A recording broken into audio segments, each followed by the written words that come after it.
This person says that we should not listen to what critics of the Mormon Church say because they are not valid sources of the teachings of the Church of Jesus Christ of Latter-day Saints. And while I think we could definitely have a discussion about how it's problematic that the church teaches that they are the only valid source of information and you shouldn't look at outside sources, you probably wouldn't want to hear about that. So instead, let's look at some things that you would consider valid sources because they are on the church website.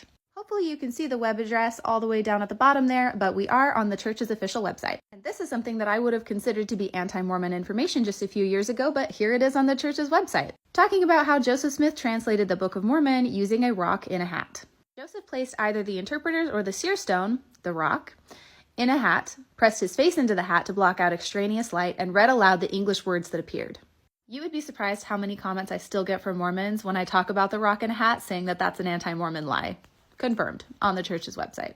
Here's another one I get a lot of comments from Mormons about. Whenever I talk about tithing being a requirement, tithing is not a free will offering, it is a debt.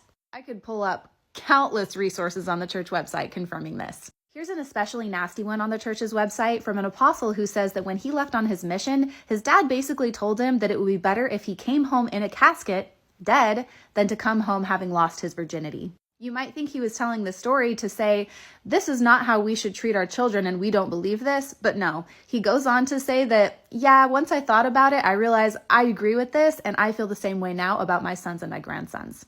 Here's one from a current Mormon apostle who is in line to be the next Mormon prophet. Young women, please understand that if you dress immodestly, you are magnifying this problem by becoming pornography to some of the men who see you. Again, this is on the church's website, what you would call a valid source. Here's one last thing on the church's website that I think is very interesting. This talks about how the church now disavows past theories that people with dark skin had dark skin because they had been cursed because of their lack of valor in the pre-existence, and how mixed race marriage is a sin and that people with dark skin are inferior. And while I think it's great that they disavow this, I think it's interesting that they don't bother to mention that those theories came from their own prophets and apostles. There were prophets who put out church-wide statements about this. There were apostles who preached it over the pulpit and wrote books about it. Members of the church believed these theories because their prophet and apostles told them to.